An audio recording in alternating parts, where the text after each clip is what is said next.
division of Nigeria don dey interesting as they don dey sanction so many people wey be say they collect bribe, wey be say they hand under the umbrella say Nigeria dey peaceful. So many things don dey go on. Israel don dey involved. US don dey involved. So many world powers don dey involved on wetin dey go on for Nigeria and separation of the country. So as it stands right now, Biafra is going to come in no distant time. I no go talk much. I go want make you pay attention. Watch this video from the start to the end. Listen to wetin dey go on right now, because a lot of people don dey involved. They no put eye for Nigeria matter, and people will be say don collect bribe for US to make sure say Biafra no come. In fact, so many things is going on. The time has come. I tell you, I say the way the matter they go right now, in no distant time Biafra will be declared, because the pressure now don dey day everywhere now, don dey day on Nigeria. Even Tinubu now dey on a hot seat because of a criminal case now again where they don't open in case file. So a lot of things don't they go on. I'm not going to just talk much. Pay attention, watch this video from the starting to the end. Share this video to every Biafra so that they go hear wetin they go on. And don't forget to click the subscribe button for more updates. A lot is going on, and Biafra will be declared and Nigeria will be divided in no distant time, because in fact that's the only way we can have peace. Right, freedom for Nnamdi Kanu and freedom for the people of Biafra. Share this video, and the only one I feel take encourage supporters, and click the subscribe button for more updates. Confidential wrote. On the other side, Biafra-linked groups are also lobbying Washington, calling for sanctions, recognition, and even future military and oil deals. I mean, how seriously are these groups being taken in US policy circles? Well, serious enough that you've got people like Ted Cruz, who is the conservative senator who chairs the Senate Foreign Relations Committee. He's a big supporter of the Biafra government in exile. He's a big supporter, actually, of the Somaliland region in East Africa.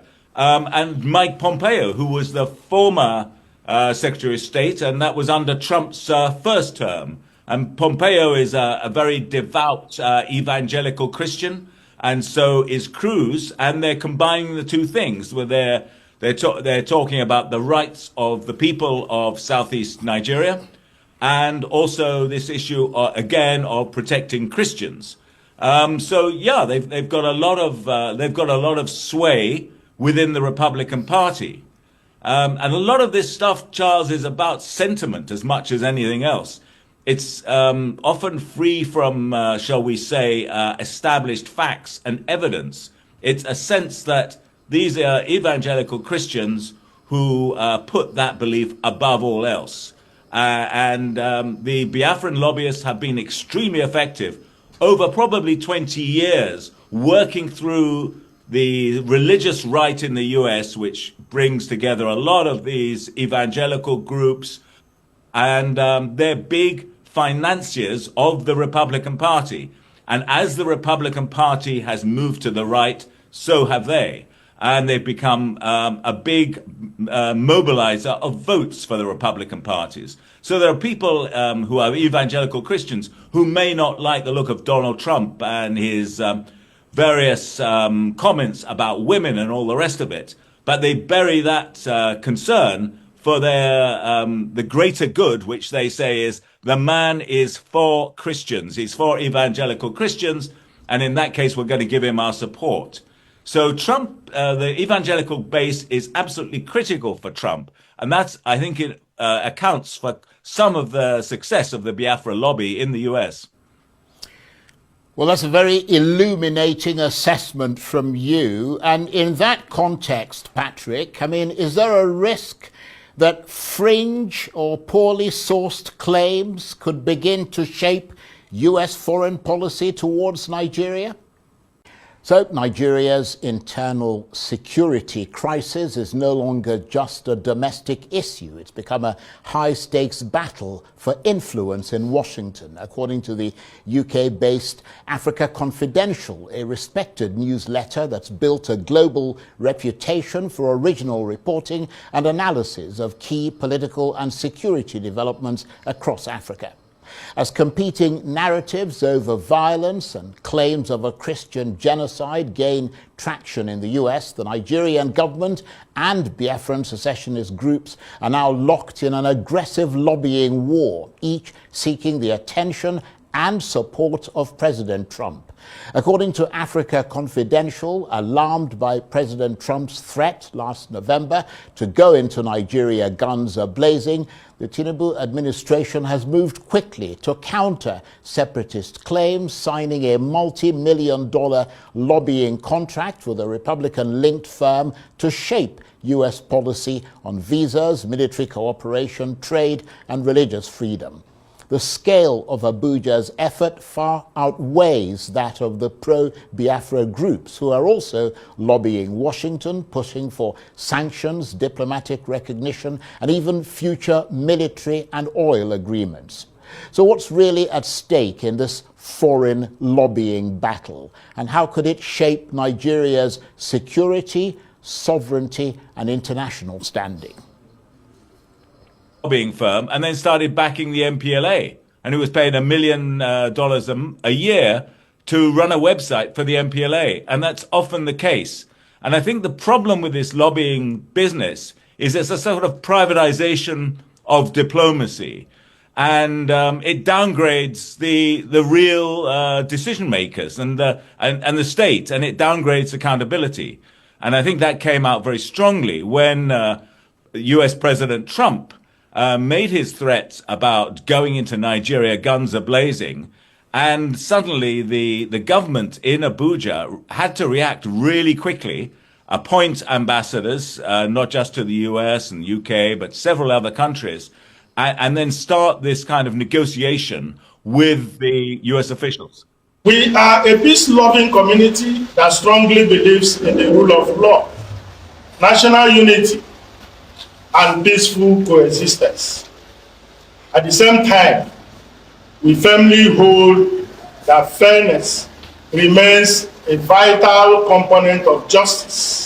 The community expresses readiness to engage in dialogue with the federal government, insisting that peaceful engagement remains the way forward. We are not saying that, we are just pleading because we know he has that power to forgive him unconditionally.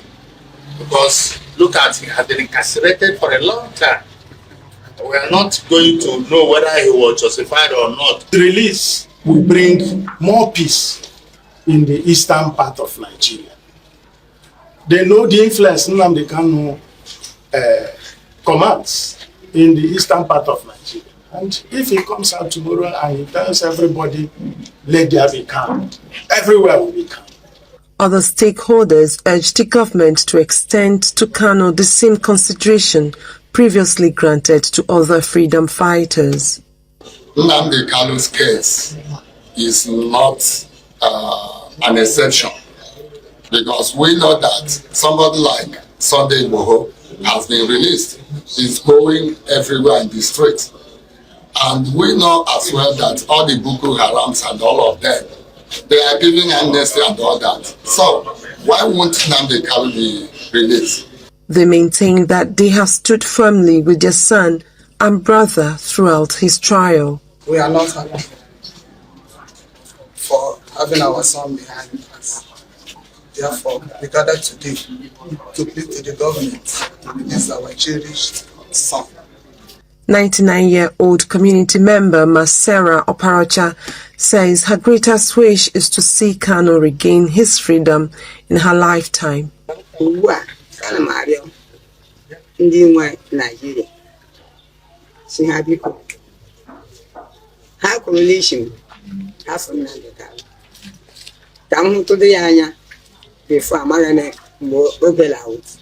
The gathering concluded with an appeal to President Bola Tinubu to consider their plea while thanking supporters who have continued to advocate Kanu's release.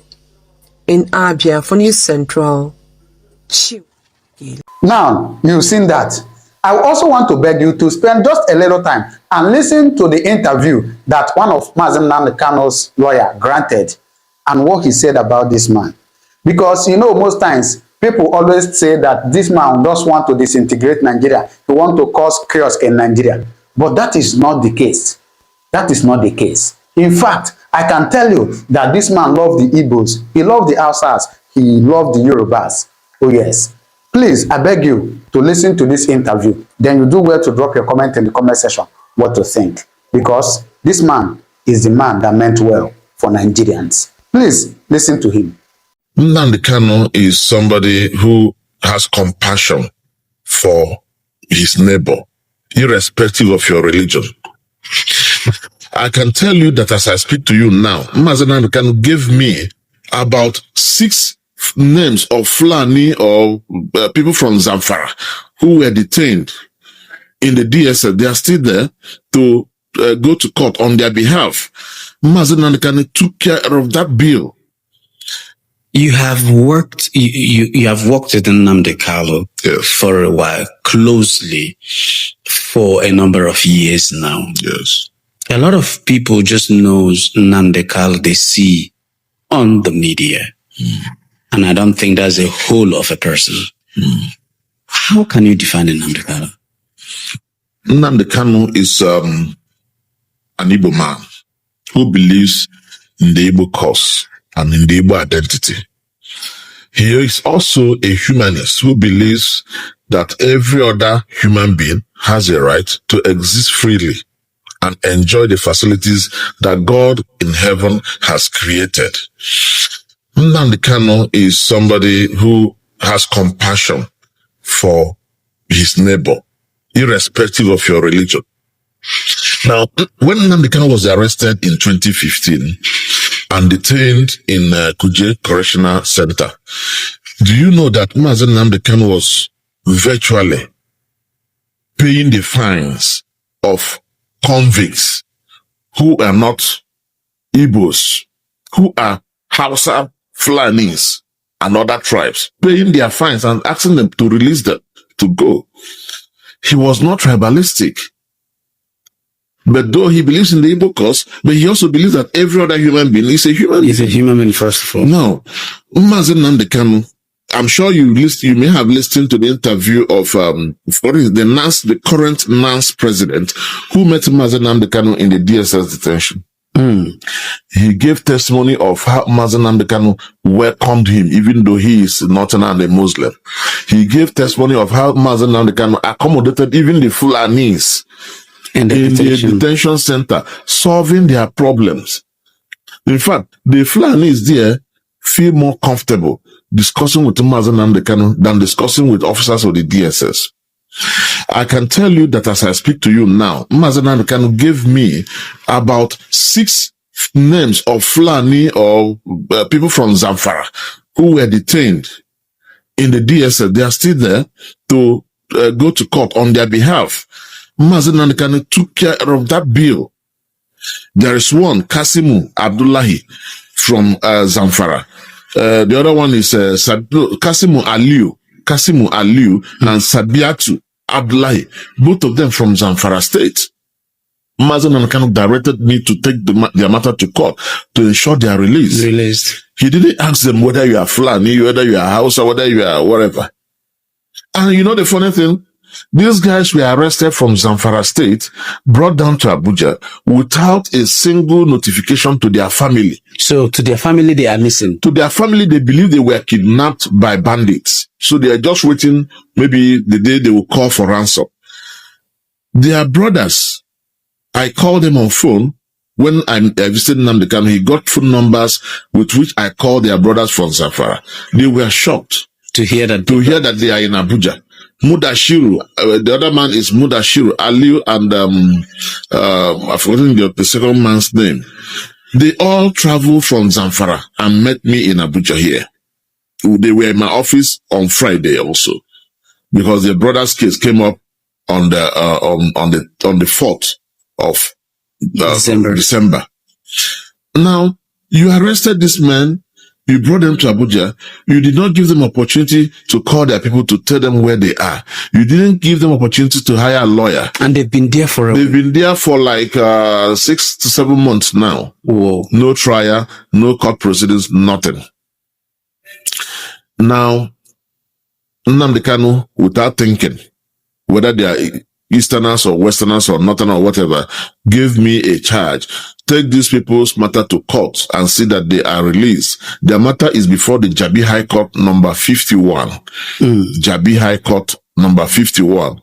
Now, Mazen Nnamdi Kanu is such a person who believes in the essence of life. He believes in the essence of life. You know, that people have this notion that, like the judgment the court read the other day, which we are challenging seriously because we didn't see any merit in that judgment. The court, for instance, felt or the ruled that Nnamdi Kanu was the cause of the mayhem going on in the southeast and even during the NSAS riots. For instance, how can you accuse Mazen Nnamdi Kanu of killing 30,000 people? That is Ojus Okalo for you. Yes. The man who claimed he loved Mazen Nnamdi Kanu, who say he's fighting for his safety, who say he's fighting for his release, who say he's fighting for his well-being. Now, Mazen Nnamdi Kanu is convicted and sentenced. He came on national television to say Mazen Nnamdi Kanu killed 30,000 people. And we, as lawyers to Mazen Nnamdi Kanu, will respond to him in due course because we believe that he is talking utterly nonsense. Read my lips, nonsense. Ojus Okalo was speaking nonsense. And I wish he would hear this interview, because he does not have, any data whatsoever to claim that Mazen Nnamdi Kanu killed 30,000 people. Did he kill 30,000 people from London, from UK, or from Kenya? They're saying that his words like inciting people. No, you see, that's the funny thing. They say his words incited people. We went through a trial that lasted for over 10 years. They did not bring one single human being to say it was Mazen Nnamdi Kanu's word that made me kill this person or burn this house or burn that vehicle. No single human being was brought. They brought 5 witnesses. The whole witnesses brought were members of the State Security Service. None of them could say, I was there when Mazen Nnamdi Kanu directed this man to kill this man, and he actually killed that man. Nobody. In the course of the trial, they claimed it was his words that engineered people to kill Gulag. Some of the witnesses of the DSS said Gulag was killed on Sunday. Some say Gulag was killed on Monday. Contradictions here and there. Now, since you arrested those who killed Gulag, why didn't you bring them to court to be a witness? To give witness and say, yes, it was a Mazen Nnamdi Kanu statement that made me kill Gulag. Meanwhile, the chief security officer of Imo State, the person of the governor, Hope Uzodimma, stated it clearly that IPOB was not responsible for the death of Gulag, that it was a politically motivated killing. Assassination. So, for goodness sake, where did the SSS people get their own information from? The man who was in the state on the day it happened told you those who did this are politically motivated criminals, not IPOB. Then SSS, who lives in Abuja, who traveled all the way from Abuja to Owerri after it had happened, is not the one telling us that it was Mazen Nnamdi Kanu's speech. Meanwhile, you arrested people, you got people, you took down statements from people who were witnesses, including the driver of the vehicle where Gulag was in before he was shot. You took down his statement. He is alive. You didn't bring him to testify. That was the only man shot, killed that day. You didn't bring any of those who survived the attack to come and say what happened. You are pinning it down on Mazen Nnamdi Kanu. And unfortunately, the judge believed it. Another incident, you claim that Mazen Nnamdi Kanu, that it was the killing, that he said, people will die. So, as soon as I'm making this announcement, I'll say, oh, tomorrow people will die. And then tomorrow people die. You say I'm the one who caused their death. In Nigeria, people die every day. Nnamdi Kanu didn't even need to say people will die before people will die. And I'm sure he has told us severally in so many quarters, during so many of his interviews, that you do not spill the blood of your people. When he was saying kill security agents. If you see, they cut his interviews in bits and then publish the one they feel comfortable with. Remember that security agencies were killing members of the indigenous people of Biafra. They killed them mercilessly in Aba High School. These are people who came into a school compound, a fenced school compound, to protest, carrying flags.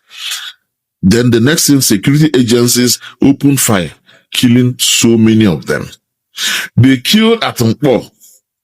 They opened fire and killed so many of them. People who had no arms.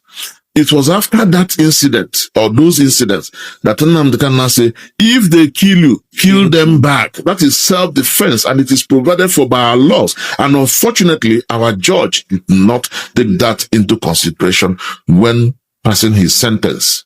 And it's quite unfortunate. We expected better from his lordship, but unfortunately, yeah, he did maybe the way he understood it. He delivered the judgment the way he understood it, closing his eyes to the way, to the realities of the law, of what happened. All right. In all these circumstances, has Nnamdi Kanu done anything that's almost 1% of what is going on in the rest of the country? Apart from occasional stops and gyration. Tell me what is happening in the Southeast. In fact, the Southeast might be the most peaceful place. Apart from this occasional stops of people kidnapping one thing or the other. And they do it as a result of, protests on Nnamdi Kanu. There's a pretext to commit crime because Nnamdi Kanu is held. If this was a fairly intelligent government, if they release Nnamdi Kanu today, there will be 95% peace in the Southeast, and that will affect the rest of the country. Of all these governors, only Soludo of Anambra said had gone to DSS once to see him, if I'm not wrong, about a year or 2 years ago. He's gone there to see him, and after that, maybe his colleagues advised him not to get involved. Why are they afraid? The young man is very popular in the Southeast. Let me not extend it to the rest of the country. If Nnamdi Kanu comes out today, Igbos will do 90% of what he tells them to do, to the interest, not just in Igbo interest, but Nigerian interest. Because what has he spoken about in the past? Mistreatment of his people. And if that is continuous and the rest of the country don't want the Igbos, then let them allow them go. This is the summary of what he's saying. How can you can't be shorter than me and be taller than me at the same time? This is the summary of Nnamdi Kanu's theory. So he didn't start today. Hazurike has done the same thing. There's so many other people. It was the concept of Odumegwu Ojukwu himself. If you don't want your people, then let them go. And as you know, when people talk of let them go, it appears we are packing our luggage and going. Look at the contiguity. Look at Nsukka and Benue. There's no place anybody is going. It's the same country. The same marketing, the same. So much of intermarriages has taken place. All we're saying that there is no governance. The summary is that there is no governance. That's what is causing all the problem. The problem of corruption has become both phenotypically and genotypically specific. That's nothing. It's a genetic problem now. And it is that crisis that government is not even ashamed that they said 139 million Nigerians very poor in a country of plenty. And my president John Case to Paris, from there to what is it called, to Dubai. I have never seen a group of people that are shameless. In a country, 774 local governments, I challenge them. Let them tell you where water is running. Where water? So people are dying because of waterborne diseases, and they don't care. And it's even more, you see, like I was saying before we started this, if these governors were sons of Ahmadu Bello, or M.I. Obaro, or Azikiwe, or Awolowo, they will say, they had determined their future. They are coming from a position, a background of wealth. But tell me which of these governors not coming from a very poor environment? Most of them, their parents have never been heard of. Most of them, when you hear the history of how they managed to go to secondary school, and finally God bless them, they become governors. So what they are paying back to society is stealing up money. I was telling somebody this morning who confronted me, Dan, what do we do? What do we do? Lead a democratic revolution. I said, I don't have the resources. I can't. I've been in PDP, not even director, because I won't comply with what they said.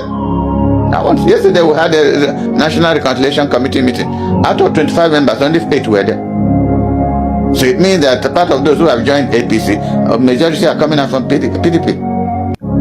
So going to APC, what is the fundamental, reason why you go to? It's because if you're moving from A to B, B must be better than A. So what has APC done that should be exciting to anybody to want to leave PDP? Because PDP has a track record under Obasanjo. There was debt relief that saved millions of lives in this country. Since then, what has happened? 8 years of Muhammad Buhari was a disaster in this country. I said it on this channel and other channels, even when he was in government. It was a disaster. There was no governance. And this president, when he was campaigning, he said he was going to continue from where Buhari stopped. He's now seen the true nature of where Buhari stopped. How beautiful where Buhari stopped is for the rest of the country. Isn't that a tragedy? In 21st century Nigeria, with everything God has given us, we don't know where we're beginning and where. If you don't know where you're starting, how do you know where you're going? You know, and we take it as a matter of routine. Nothing is going. You know, in our case, let's leave it for God. So God is, we are the only people God created. If we decide to be foolish, then He will be foolish with us. That is still the battle of the continuation of Nigerian civil war. The war has not ended. I think it was on China's TV. I had an interview. As I said, the day Nnamdi Kanu is released is the end of the Nigerian civil war. And that will be the day Nigeria, the Southeast, starts being integrated into the rest of the country. Look at insecurity everywhere. So is this government enjoying insecurity? That their citizens are being killed? Like you were saying something earlier on. Why are our governors in the South not interested? Because the boy will overwhelm everybody. It will be an MI Okpara. You know, the people worship the name Nnamdi Kanu in the Southeast because he represents the summary of their struggle from before the Civil War and thereafter. That's how they look at him. You know? I have stopped going to court because each time I come to court to join him, both of us start crying, and I feel very emotional about it. You know? He's a very brilliant young man that this government is wasting. Would have been a benefit for the rest of us in this country, but this is where we are. This is where we are. Right now, for what I don't hear right now, what I think, drop opinion at the comment section. Opinion is really needed. This is what we want, Biafra or nothing, because the only way we can have peace in this country now, this division, now is the only way. So, waiting everybody they talk right now. Even Yoruba, everybody is not ready. So the best thing is just to differ so that everybody could just be peacefully on their own country and competition good day for everybody to grow. So that's the best option. Keeping Nnamdi Kanu in detention for no reason, no even make any sense. So I'm not going to talk much. Share your thoughts at the comment section. Drop your opinion. Don't forget to click the subscribe button for more updates. Share this video and the only way on our feed take encourage support us. Thank you, my lovely people.